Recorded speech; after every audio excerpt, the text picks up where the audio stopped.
but it brings like a lot of energy. I feel like a lot of energy. Like, okay, she's gonna go get this fight. She's gonna win. You know. Yeah. You know. No, my favorite ones are when Like, she's just like getting into a fight with somebody and she's just like, die. Wait.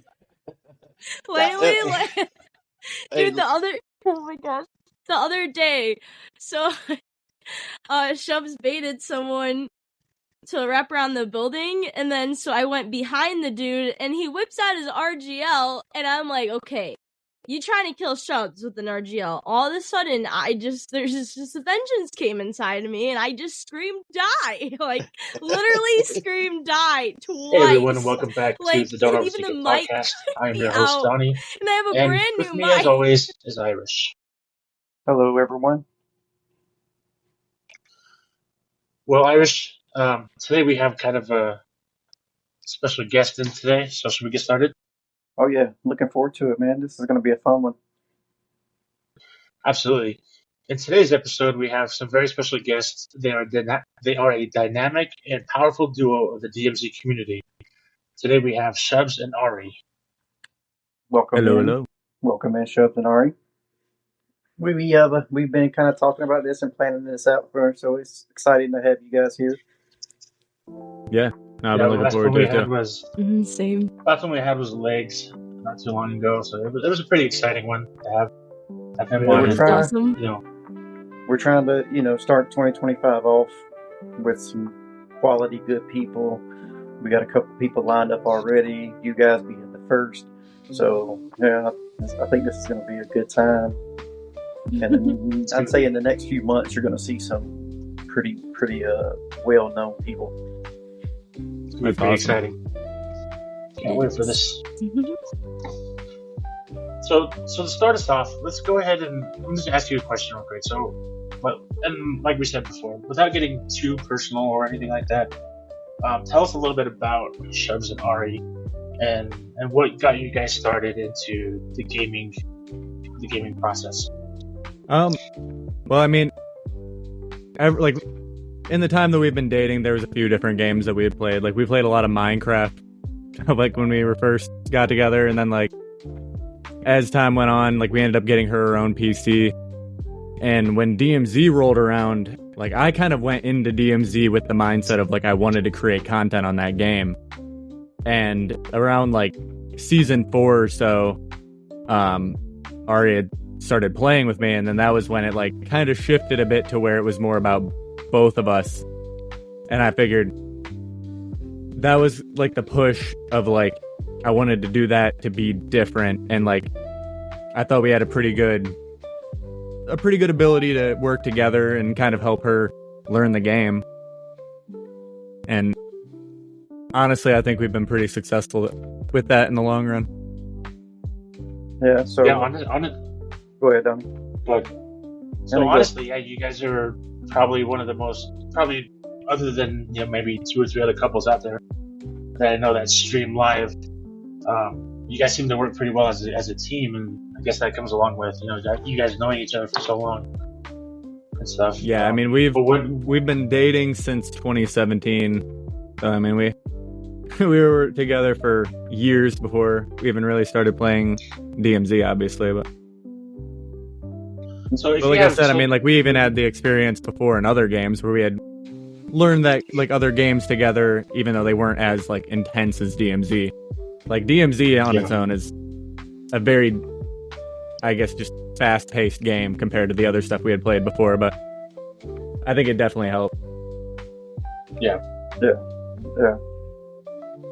So is DMZ the only mode that you've ever played with Call of Duty, or do y'all play other modes? I mean, we both played Call of Duty back when we were younger. I mean, I probably played it much more than she did, but like back in like the old, like Black Ops 2. I kind of stopped playing Call of Duty after Black Ops 3 because I just didn't really enjoy the movement of those games, especially Infinite Warfare and Advanced Warfare. I just didn't really enjoy those ones very much. And so like I didn't really come back to Call of Duty until Cold War, and I came back, I was playing just like multiplayer and stuff, and then got into Warzone, and that was like kind of the beginning of me even like trying to make videos, because when I played Warzone 1, I started doing shorts. And then when they had announced DMZ, that was when I was like, okay, that's my step into streaming. Like I've done shorts for a while, and it is what it is. I want to actually stream now. And when they had announced DMZ, I kind of knew like right away, like there was going to be something special with streaming it, just because of like the nature of the mode. But yeah, I mean that was kind of the push to start the streaming side of things. Yeah, so that was one of my next questions: is what led you into wanting to stream primarily solo, and then you and your girlfriend as a couple decide to, hey, let's make this a couples channel, basically.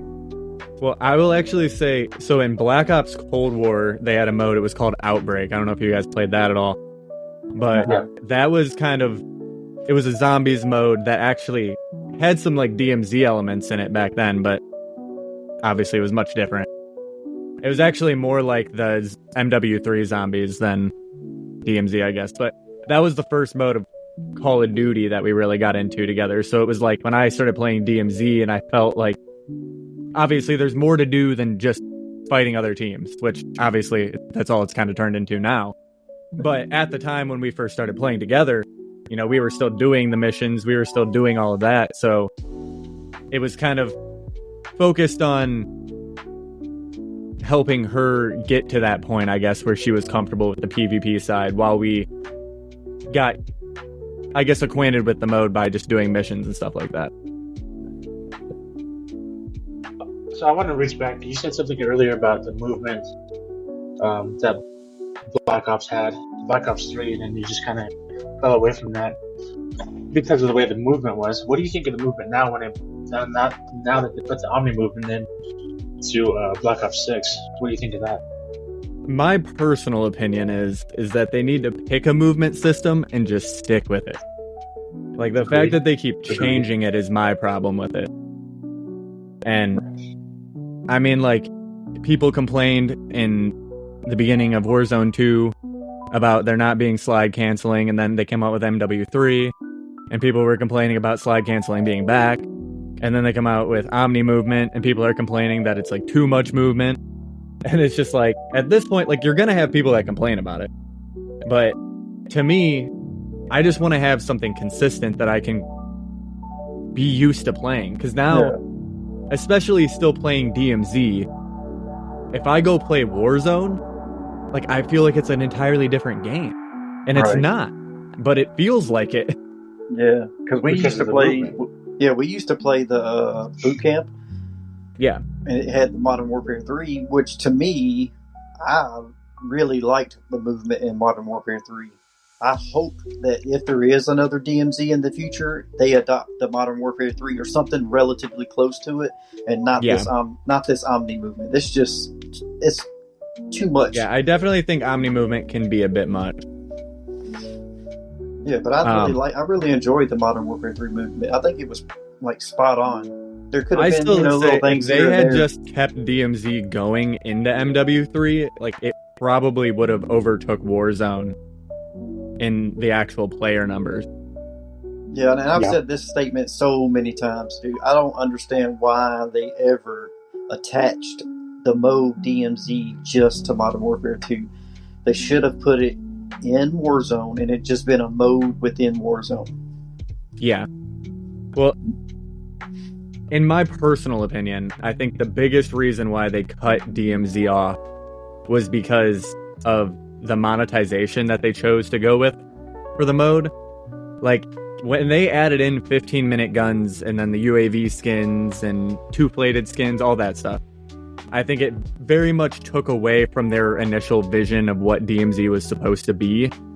And if I'm going to be completely honest, that's the only conclusion that I can come to in my mind as to why they stopped supporting it, so that they can come back to it at a later date after all of these bundles eventually fall off like they did in Warzone 1. And then they can restart with a different strategy to make money off of the mode. Because I truly believe, like, as much as I use 15-minute guns and I run a two-plated operator almost every single game, I do think that's the biggest reason why DMZ lost a lot of the gear fear side of it, which in an extraction shooter should be there. Like, no matter what. Yeah, I agree with that. And I do think that kind of took away from, because you have like two companies that are battling against each other, right? You have Activision at the top. That's all they really care about, is making the money off of the games that are being made. But then you have Infinity Ward that wanted to make a game that they wanted to make. So like you have Activision telling them like, you need to make money off of this, but then Infinity Ward wants to keep their vision, and they kind of had to give up on that. At least that's what I think happened.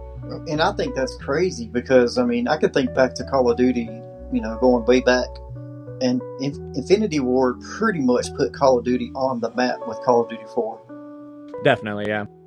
I mean, I played the old Call of Duty, like the World War II base games back, Big Red 1 and all them stuff like that, but they weren't that relative. But then Call of Duty 4 came out, bro. It was the Halo 3 killer. Yeah, that changed the game. Yeah, it was the Halo 3 killer, because Halo 3 at the time was the game. And then out came Modern Warfare, Call of Duty 4, and it just destroyed Halo. It's what got me into Call of Duty, actually, because I was on Halo. I moved over to Call of Duty when it came out. All my friends were still playing Halo, and I was like, man, y'all need to come over here. And eventually they slowly started to migrate over, and I've been on Call of Duty ever since, with the exception of those Infinity Ward. I mean, what was it? Advanced Warfare and all that crazy stuff. I didn't play any of them, where you could fly around and run on walls and stuff. That was just ridiculous. Yeah, I'd say the one of the three that I did actually enjoy out of those was Black Ops 3, but it was the least ridiculous in the movement department. Like you had the jetpack and the wall running and stuff, but it was still like, it was just like a double jump. It wasn't like, oh, I'm jumping up and then like speed dashing forward and to the side, and it was, the other two were crazy with that movement. Yeah. Yeah, so I know Donnie's got it up here. Like, what type of streaming equipment do you guys use to make your lives and your videos and stuff like that? Because I've tuned in you guys plenty of times, and your quality's always top notch, A+. So if you don't mind sharing some of that, especially for somebody like myself who's just now coming into the streaming world. So each of us have our own PC, but I'm running everything off of mine for the stream. Like, I don't use a capture card or anything anymore. I used to, but a lot of it comes down to settings. I mean, like, as far as like streaming goes, I mean, there's ways to work around. Like, I don't have like the highest end computer of all time. I mean, like, it's a few years old. It has like a Ryzen 5 5600, a 3060 Ti, I have 32 gigabytes of RAM. Like, I mean, it's not bad by any means, but it's not like the top-notch computer that a lot of, like, most big streamers would have at that point. Right. To have a stream looking, like, higher quality. So I have to kind of, like... Yeah, what you just said. a lot of technical terms. Yeah, a lot of technical terms I don't understand. Look, when I hear that stuff, I just know, all right, that's computer parts. Yeah, like I said, it comes down to the settings side of it for the most part, because like, my computer can handle streaming or recording, but like, there's a way to like kind of combine the process to where you're recording the same path that you're streaming, so you're not doing two separate two separate video encoders, if that makes sense. So like, I have ways that I've worked around it in settings to kind of make it work with my PC. Okay. Are you a mouse and key type of player, or are you still controller? I'm mouse and key primarily. I have been playing controller lately, but I'm definitely primarily mouse and key. Bro, salute to you. Yeah, it's definitely a process to learn, but like, I've been playing games on PC since like 2016. So like, when I first started playing on a PC, I didn't even have a console at that time of my own. So like, if I was gonna play with a controller, I would have had to like steal the PlayStation controller that was our family's PlayStation. So I was pretty much at that point just playing mouse and key. And actually, other than Minecraft, because when I was a kid I used to play Minecraft on a laptop, and that was mouse and key, but Other than that, the first first-person shooter I really got into on mouse and key was Rainbow Six Siege. And I played that game for a while until it started to have its own problems. But that was like the game that kind of taught me playing a first-person shooter on mouse and key. I mean, I've been told by a bunch of people that do play mouse and key that, you know, once you, especially in a first-person shooter aspect, that like once you learn it, there's nothing to it. But coming from a controller, jumping straight over to mouse and key, it's one of the most complicated things you can do. Yeah, I mean, you're kind of... I think the biggest thing that is hard to understand when switching from controller to mouse and key is, for one, on controller, almost every button you have has multiple things that it does. So, like, you press X, well, that's reload or interact. You have Y, that's your plate up button and your swap weapon. You know, B is your slide, crouch, prone, dive. It's like 4 different inputs. So, like, your brain gets used to that. Wait, what? Oh, I play Xbox. That's kind of like Xbox. Yeah. Yeah, I mean, it's the same on PlayStation as well. Yeah, it's just a different button. Yeah. Or triangle for names instead of Y. Yeah. But yeah, I mean, like that's one thing that you have to kind of switch, because like on mouse and key, you can have like each of those things set up to different buttons. Like I have buttons on my keyboard that are, one of them will just slide and one of them will just dive. Like if I press that button and I'm just standing still, my character won't do anything because he's not able to slide in that moment. So it allows me to not have like those miss inputs as much.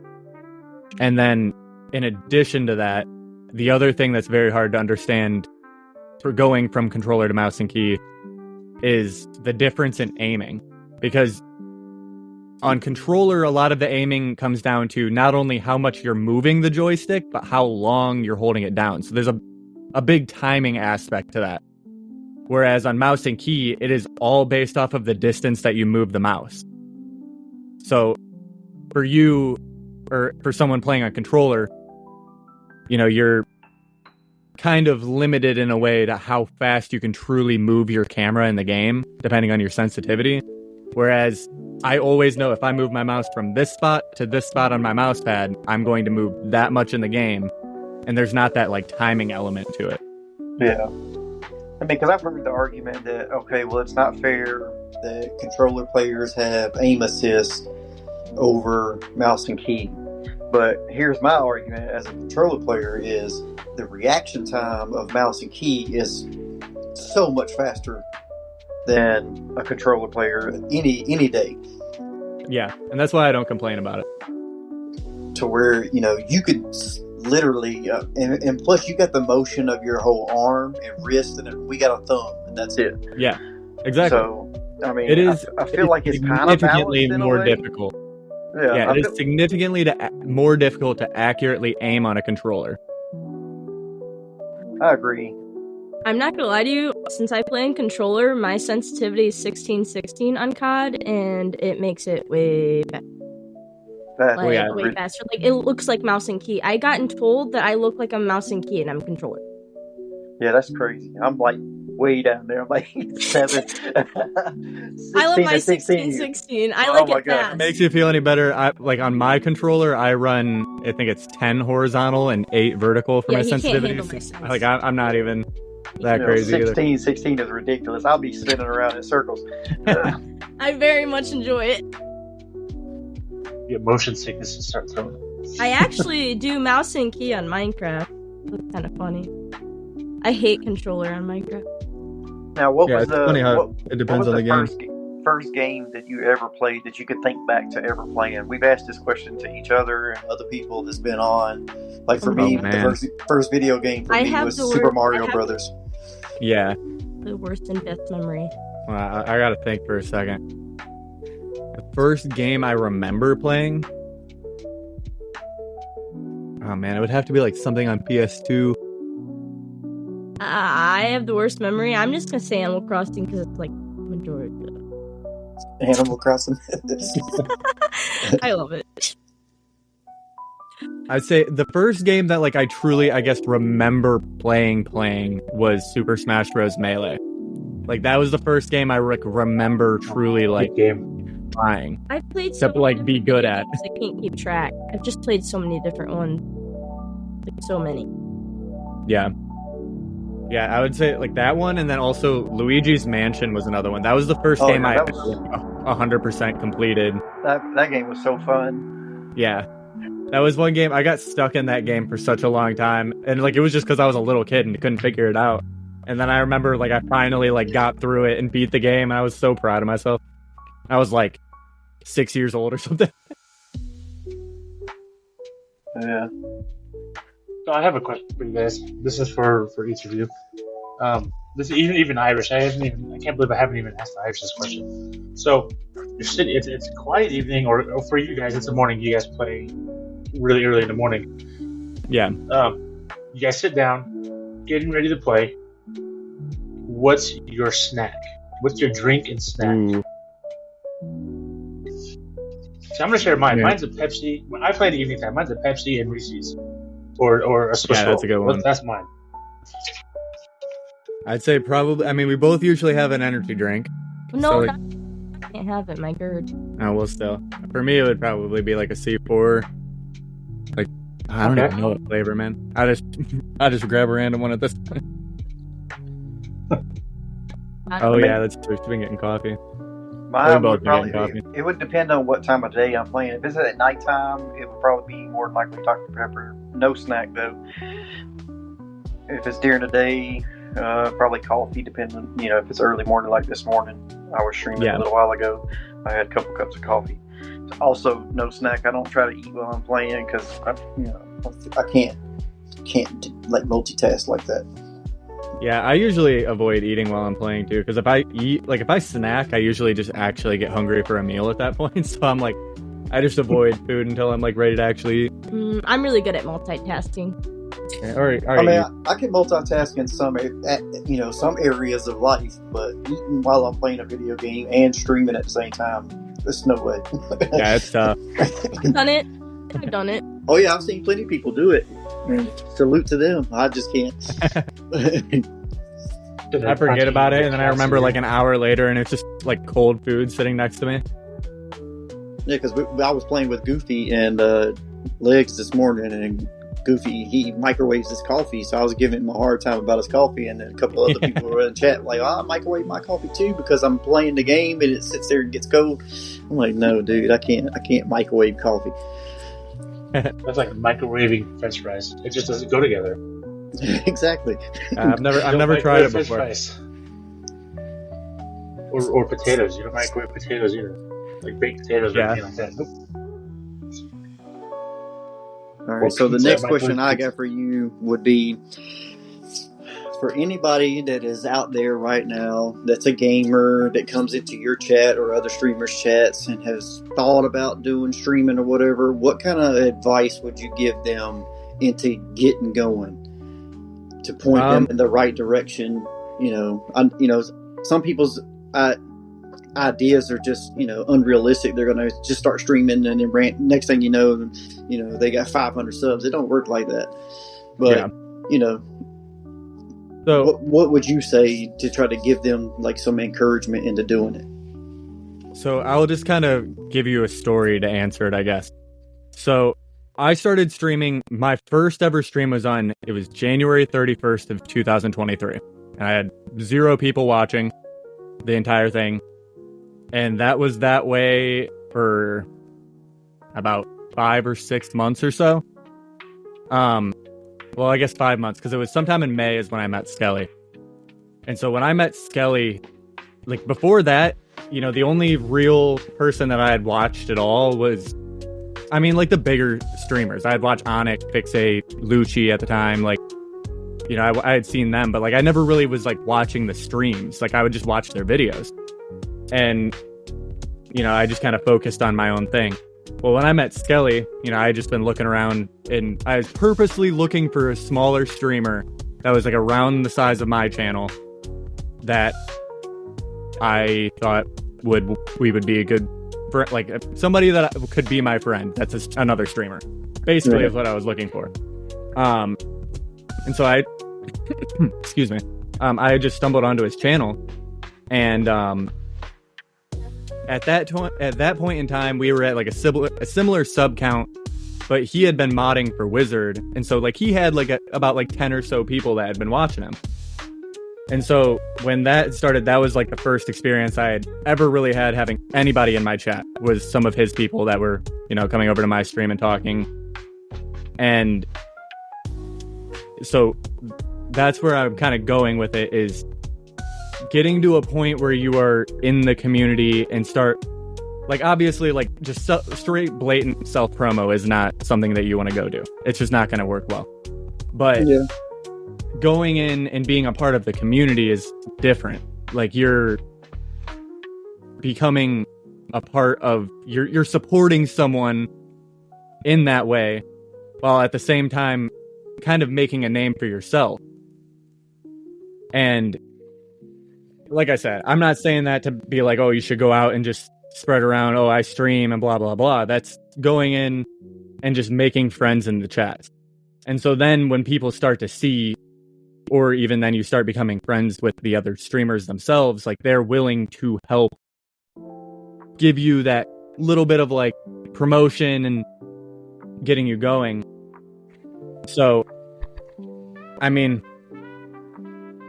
the biggest thing with that is just making the friends, making the connections to where you have other people within the community that are, you know, cool with you. Good. And so, like, I think that was a big thing that kind of like showed me my initial growth, I guess, with playing DMZ or streaming in general, I mean. But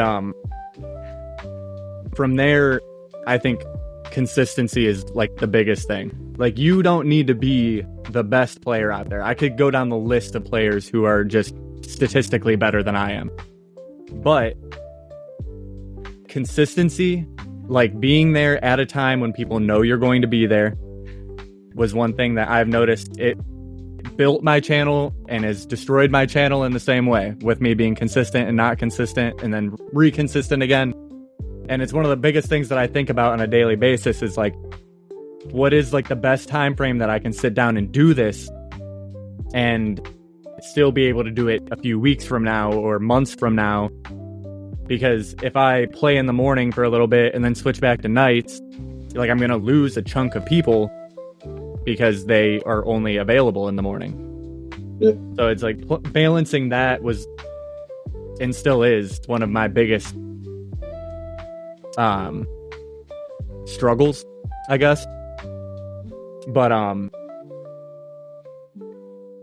like I said, with that, like, if you're being consistent and you're being yourself on your stream and you're spreading the message that you want people to see, like, I know obviously there's a lot of people out there using one shots or even cheating and stuff, and like, it's annoying. It's so annoying.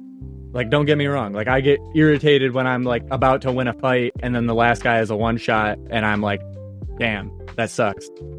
But there's nothing I can really do about it either.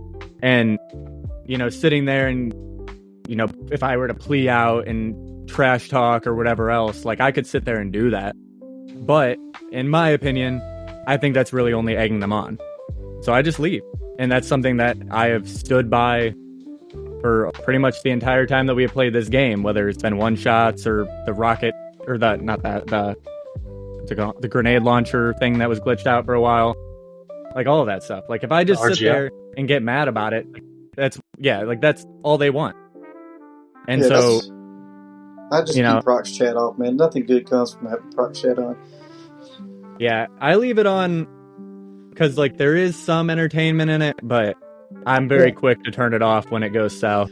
I mean, yeah, I get that sometimes it could be made for good content, but, you know, the chances of there being good content versus there being some toxic hate.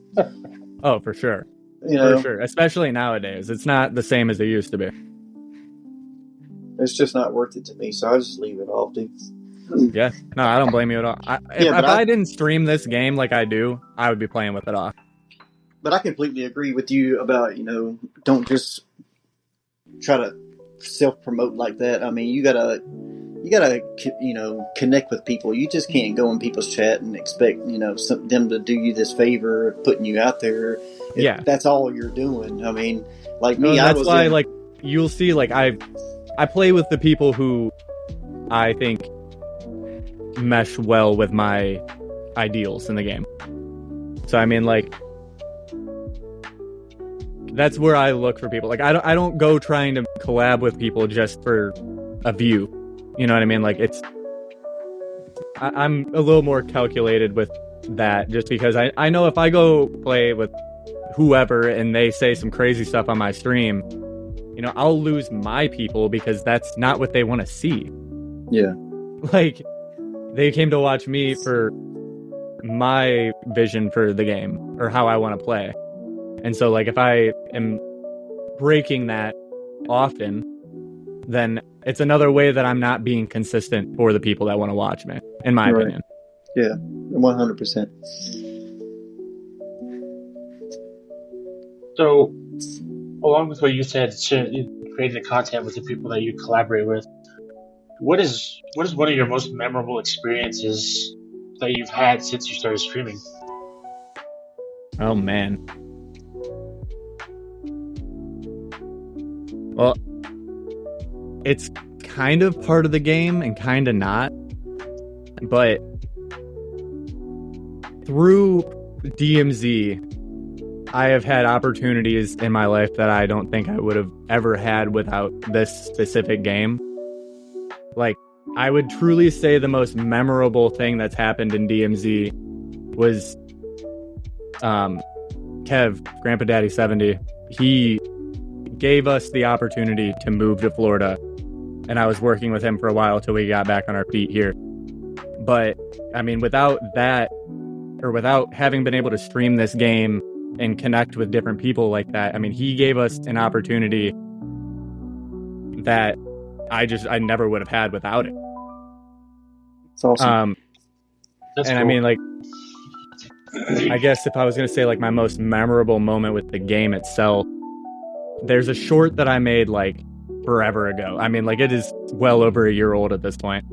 But I mean, I still see it get likes every once in a while. So, like, I go back and watch it, and it's just, like, it's this goofy short, like, back when Ari had first started playing. And it's me, Skelly, and Ari. And we're flying into Final Exfil, and we jump out of our heli, we're parachuting down, and Ari broke her legs on the fall down. And so she ended up missing Final Exfil, and so me and Skelly both just jumped out and died with her. And, like, I mean, like, obviously we lost all of our gear. Like, we didn't need to lose all of our gear over that, but, like, I guess there's just never been another mode to me that's been, I guess, where it almost feels worth it to do that for your teammate. Yeah. Like, it just felt like the right thing to do in that moment. Yeah, there's, like, no man left behind. Yeah, and it's like I said, I still see that pop up because somebody liked it, and I'm like, this short, man, this short just makes me laugh every time. So what are some do's and don'ts of DMZ? Oh man, the do's and don'ts. Well, it really comes down to play style. Because for me, I mean, like, I go into every match with the mindset that I'm probably not going to make it out. And that's just because I'm trying to get into as many engagements as I can just for the fun of it, I guess. So, I mean, like, from that aspect, I do a lot of things that I shouldn't do if I was playing with the goal of surviving. Now, if I was just trying to survive in DMZ, I would play much differently. And in that way, I mean, realistically, it's really not that difficult to stay away from other teams if you don't want to. I mean, like, if you're playing the right parts of the map, like, if you're not trying to PvP, don't go to City. Don't go to Airport, like Shreem, like the no-name death spawn area. Like, just stay away from that side of the map. And, like, kind of focus on, like, areas where you know it's less likely for people to be. And, I mean, like, that mindset got me through so many missions. Like, just, if I saw people, don't even engage, don't show where I'm at. And I mean, like, playing the way I do now, I'm constantly looking at the map. I'm looking for cars that are out of place. I'm looking for UAV towers, contracts that have disappeared. Like, I'm looking for those things because I know those are going to give away, like, somebody was there. So, on both sides of what you're trying to accomplish, if you're trying to be quiet, you got to be quiet and you got to not stick around when people are around. Whereas on the other side of it, if you're looking for people, you are looking for everything that's out of place, everything that could possibly show that there's a player around. I mean, if I was solo or even running with a team, I'm usually running a comms vest just for the ping to know if somebody's close. And then, from there, high ground. If you're stuck in a fight, get to the highest ground you can, and either hold it or use it to rotate.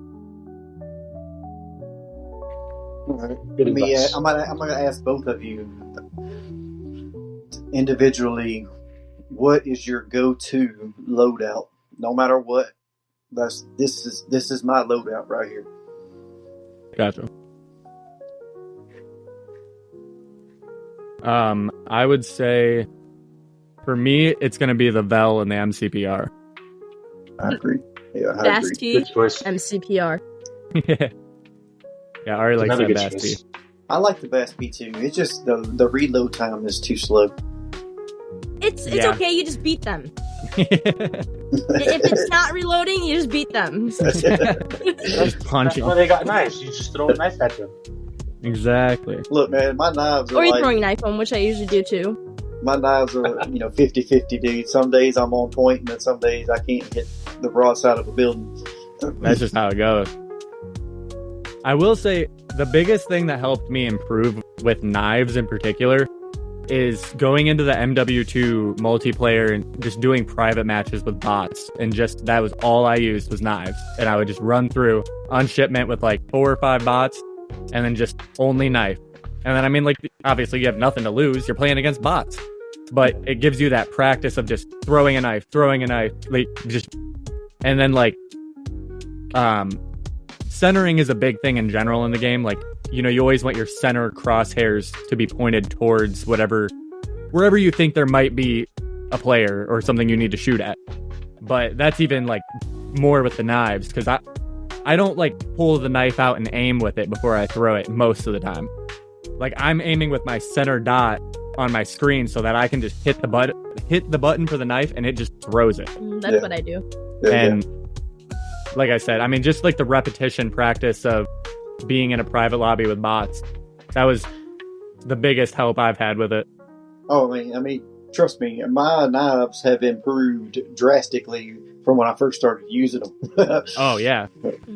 Going against Shubs and Skelly, I definitely had to get good at it. Now I dunk on them with them.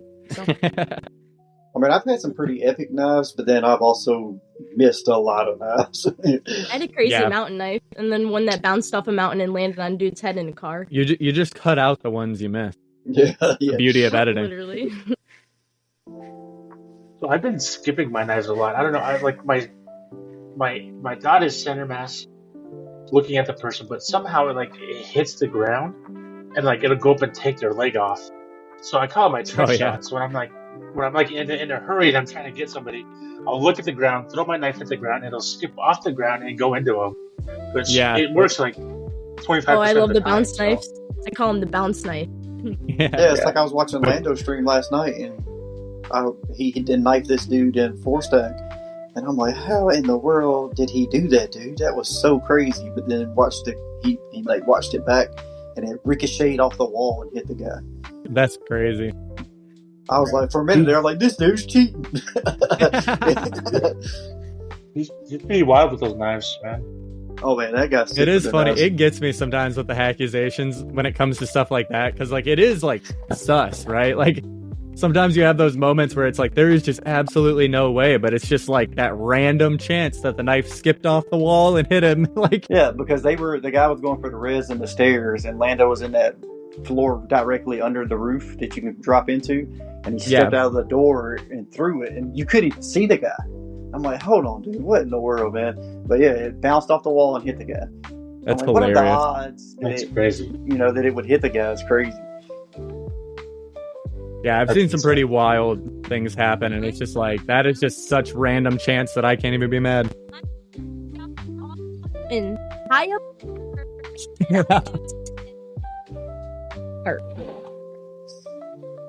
That was a crazy one too.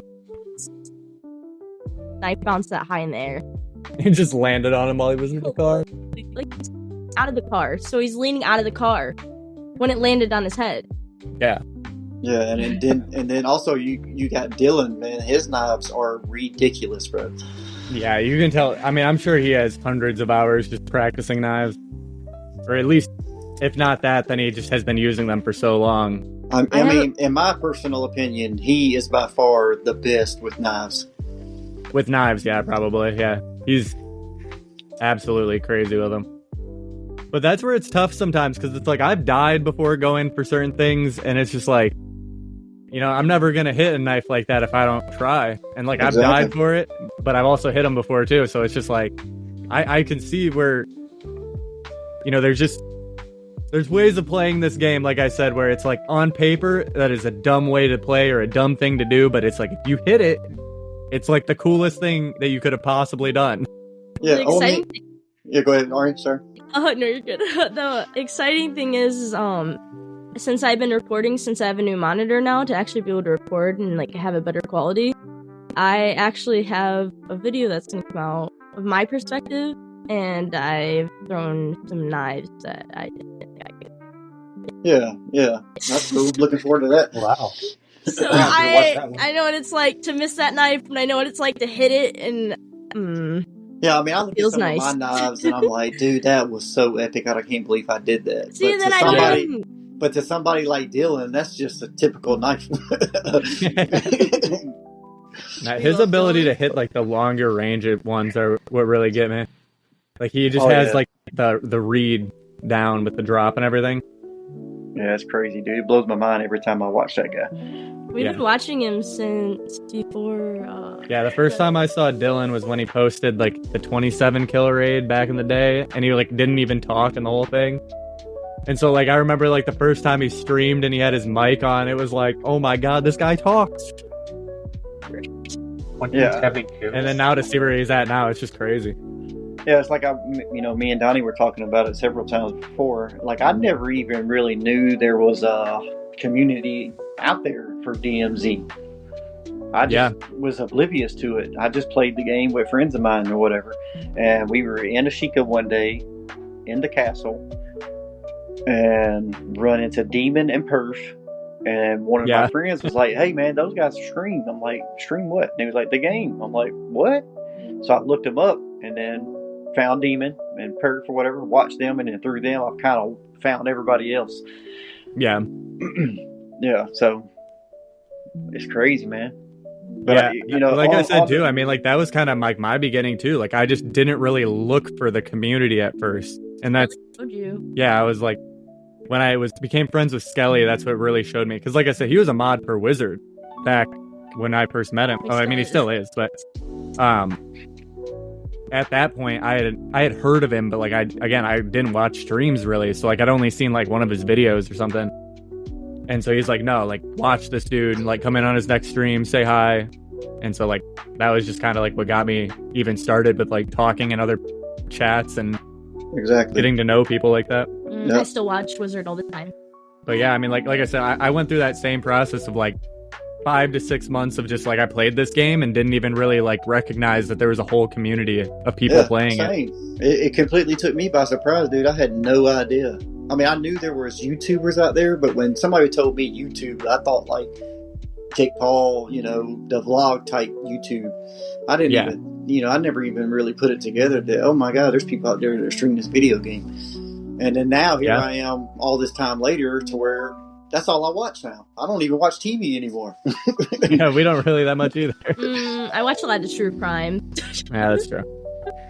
I think I mentioned this before, but Shubs, you're the first streamer. Well, as far as I know, you're the first streamer that killed me on Ashika Island. on top of one of the Oh, apartments. really? Yeah. I'm sorry. No, this was like back when like Ashika, let's say not when Ashika came out, but a couple months after Ashika came out. Yeah, because that used to be like the only map we ran for a while. Yeah, you and Toxin. Yeah. Yeah. Well, yeah, I guess it could have even been like that far back. Because I know, like, there was a phase where, like, before Ari had started playing, I was playing with my other friend Toxin, and like we just ran Ashika all the time. So then, like, when Ari started playing, I went back to like trying to do missions more, and that was also around when there was a wipe, I think. So I had to go back and do missions anyways. And then, like, once Ari had started wanting to focus more on PvP, we went back and just mained Ashika again for a long time. Pretty much until the undermap thing became an actual problem. And then just started playing the same way. Yeah, that was the thing too, is like once the one-shots became like super popular and like, it just all of that, fast. like Ashika just got to a point where it was like just so repetitive that, and then like the lobby is dead like so fast. You saw And I'm one just like- morning we were streaming so early, there was no one on Ashika Island. Well, that was the thing too. Yeah, like sometimes I load into Ashika and there's like no one even there. It's like the weirdest thing. That's crazy. I've never had that happen. Yeah. It might be just for the morning. I don't know, but yeah, like the one day we loaded up Ashika just for a round just to see what would happen, and like legitimately we ran into one solo, I think, and there's just nobody else on the map that we found. Everybody was sleeping. Well, that would be I guess. crazy, dude. I don't think I've ever been in a game like that. Yeah, I've been in a we just game wandered where around the whole game. Yeah, I've been in a game where there's not many people, but never that low. It's usually maybe 3 teams or something like that. Well, like I said too, with like Ashika, you can pretty much hear people throughout the whole map. Like you can, like if somebody's fighting over on the other side of Castle by Port and you're on Power Plant, like you can hear it. Yeah. So it's like for us to go in there and basically find like a solo and that's it, and not hear anything, not see any cars on the map that are moving around, like I have no idea where they all went, or they just didn't spawn in. I don't know.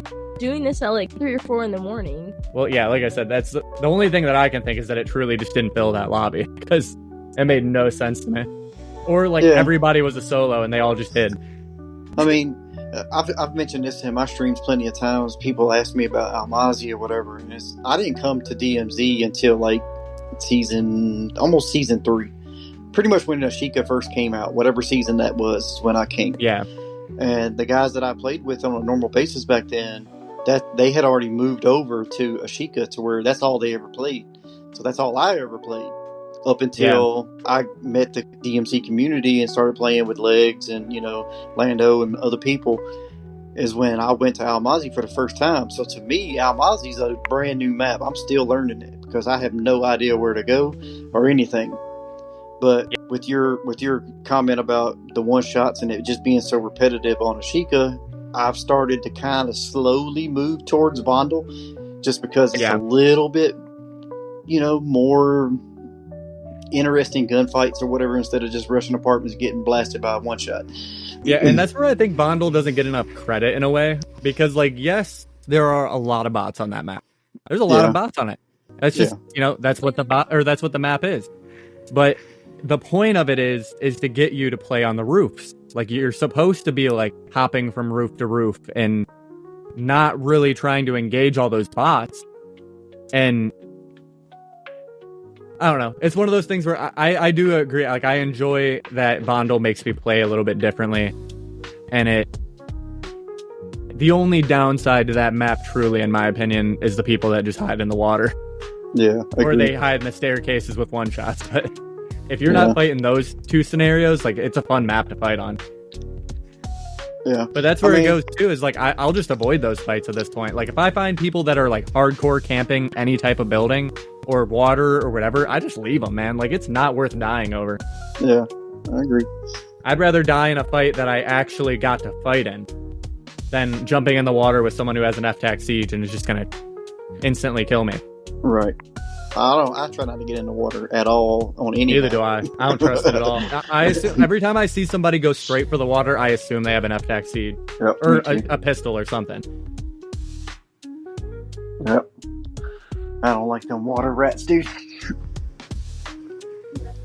So before we finish up here, back to what I said in the beginning, got a question for Ari. So I started watching, ever since I started watching you guys play, I noticed Anna has this little phrase that she always says. Could you say that? It's like I don't know how to explain it, but you say brother. The way you say it just kind of brings that intensity, and it's like there's energy right there. Is there any way you could say that? Skelly's the one that got me to say it so much. He's always like, brother. And he says it in different voices. But it brings like a lot of energy. I feel like a lot of energy, like, okay, she's going to go get this fight. She's going to win. You know? No, my favorite ones are when she's just like getting into a fight with somebody and she's just like, die!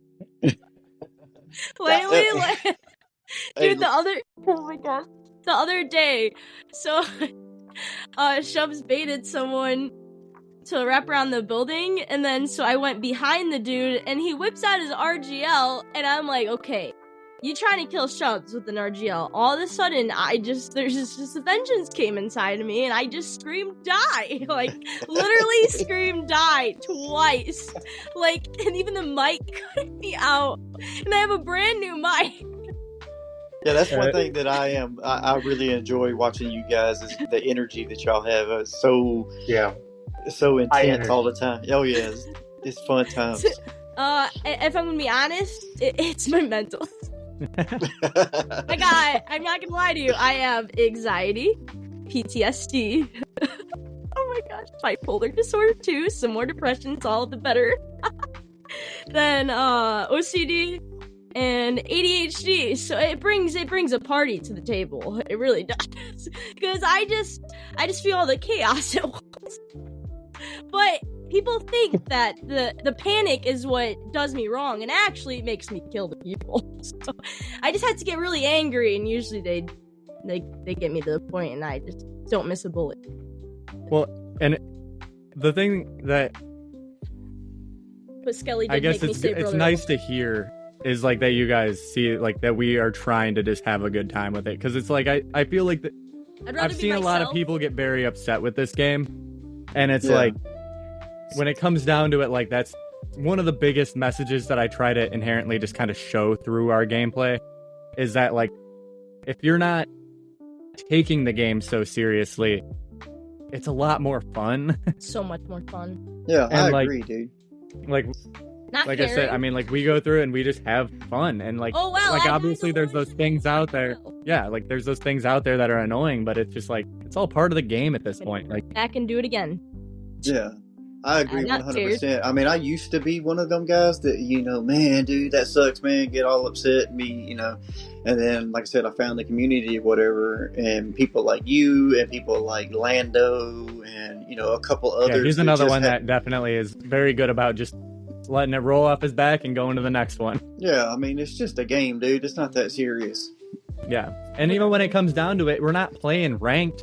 Like, we're not playing... Like, if I was playing Warzone ranked, you can have all the power to come tell me what I should and shouldn't be doing, or if I'm playing stupid or whatever. But I'm not. Like, I'm playing DMZ. It's casual. Like, yeah. If I'm going to be honest, there was at one point where I was letting it get to my head and prox chat and all that because I have a lot of mental health, as you see, so it tend to like destroy me when I was around people that would get upset because I already have my own problems with people being like that. So bad past, but it's okay. I'm a lot better, and this DMZ community and just everything about it has made me a lot better, like mentally. It's helped me get through a lot, so I appreciate the DMZ community so much. Oh yeah, I'm right there with you. But truly, like, I've just learned to not care. Like, I just have fun. That's all I can do. I mean, because I can't let it destroy me anymore. I've said this in one of our previous episodes. I've said it in one of our previous episodes or whatever. I remember back in the day when people used to say, "Oh, you're wasting your time playing video games. You're just wasting your life away," or whatever. But then you look today where people make, there's some out there that make killer money playing video games, dude. Who would ever thought? And in the community that you can find. Like, I've met some great people that without this game I would have probably never met. So yeah, through this so-called wasting my time playing a video game, I've met some of the coolest people that I consider friends now, which, I'm truly grateful for. And I'm sure you guys feel the same way about, your friends. Exactly. We have so many people we've made. Well, like I said, like, to go off of that, like, we wouldn't be in the situation where we're living without this game. We wouldn't have, like you said, a lot of the friends we have now. Right. And, it's really changed my perspective on, like, my life in general. Because, like, when I first started streaming, it was just like a random side thing that I did, and now I take it relatively seriously. And, like, I mean, obviously, like I said, I still have to, like, work a job. I still have, like, everything that I have to do for my real life. But, I mean, I actually can, like, see a path now for it. Like, I can believe in myself more, I guess, that, like, it actually could be something real, and I'm not just wasting time like people say. I use this as my escape from my real life. Well, and that too.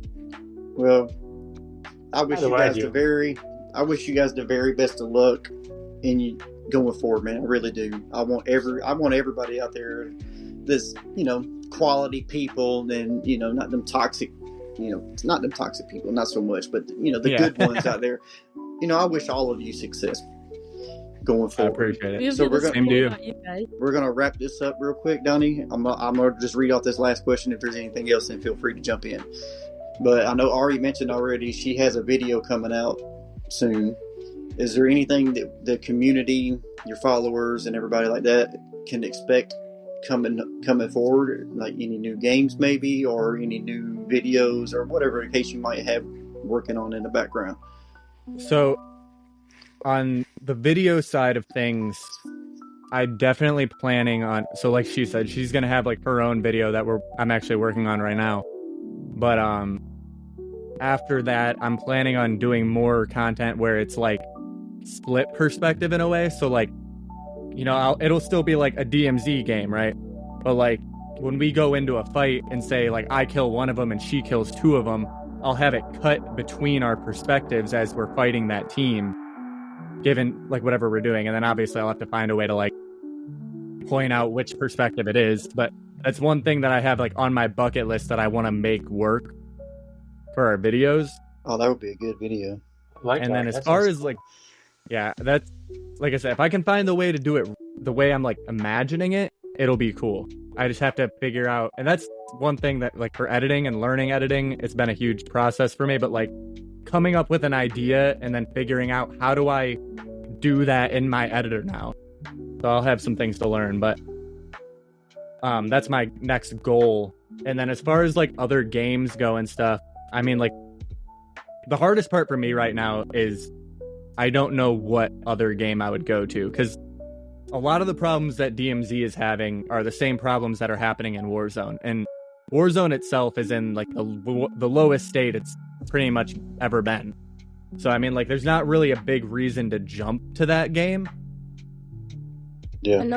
I know the biggest thing we were thinking about doing is still keeping our early morning streams DMZ, and then like randomly when Shubs gets off work, like doing like maybe a night stream of like something that's different, but not like every day. You know what I'm talking about? Yeah, I think the biggest thing that I don't want to interfere with my like main streaming schedule, because like I don't want the people who are showing up for DMZ to be like, oh, well, this isn't DMZ, I'm never watching you again. Right. So figuring that out I think will be the biggest thing. And then like I said, like finding the right game. I mean, Delta Force is one of those things that's like a possible option. I'm just not 100% on it yet, because there's a few different things, but the biggest thing is controller support. I mean, for one, Ari can't even play if it doesn't have controller support. And for two, most of the larger community can't play until there's controller support. So like to go play that game right now, it just doesn't really make sense for me. There's variety games you can play at night. But yeah, that's kind of more where I'm looking at it, is like probably some kind of just like game where we can just have fun with it. Not anything that's going to be like we have to stream this game day over day to accomplish something. Well, I wish you guys luck on that video, man. I think that's going to be a dope video if you can pull it off, because I like watching the videos of where the streamer kills somebody and then he'll like go, especially if it's two streamers, then they'll go and get their footage. I'm sure that's kind of like what inspired me in a way to do it. And yeah. I obviously it's just like with a different purpose, right? Like I'm trying to think of whose video it was, where it was like killing streamers or whatever, and he would go and grab their footage of them streaming or whatever. I've seen Dylan, Haste, Wizard, and Quicks have all done them. Yeah, that I know of. I like them videos. They're so fun to watch. Oh yeah, they're pretty funny. Donny, you got anything else, bro? No, other than that, yeah, we have pretty much set. I mean, well, Shubs, Ari, you guys rock, man. I appreciate y'all doing this with us. Yeah, I appreciate you guys inviting us. Keep up the good work, good content, man. I appreciate it. You too, man. Just coming back. This is cool. I like to see people doing this kind of stuff. Yes. Yeah, it's fun to sit down and have a conversation instead of it being all like we have to be in the game at the same time. Yeah, Donny had said something to me a while back, man. I think it was in Dan's chat or something like that about doing it, and we were like, just do it, bro. And then he reached out to me, asked me if I wanted to be a part of it. I'm like, absolutely. And it's fun, man. I like it. We have a good time with it. Yeah, no, very cool. Get to interact with cool people and learn a little bit about different aspects, and just trying to build a relationship with the community and then other places and stuff as well. And it's not just streamers that we're going to have on. I have lined up with people who I've worked with, people who Iris works with, stuff like that. Just trying to get a little bit of everything in here. So yeah, that's awesome. Focus is with streamers. Yeah. Well, like I said, I appreciate you guys having us on. It was a good time. Yes, sir, man. Thank y'all for coming. Yep. No problem. Unfortunately, we've come to that time to where we have to leave. I want to thank Shubs and Ari for joining us today and giving us their input on the DMZ community and their secrets and stuff that they have. Iris, you want to close it up? Yeah, again, I want to thank you guys for coming on, dude, and I wish y'all the best of luck moving forward.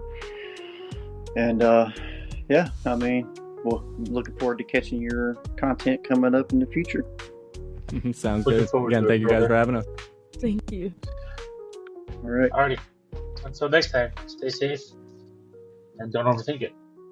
Bye, everyone. See you later. Have an amazing day.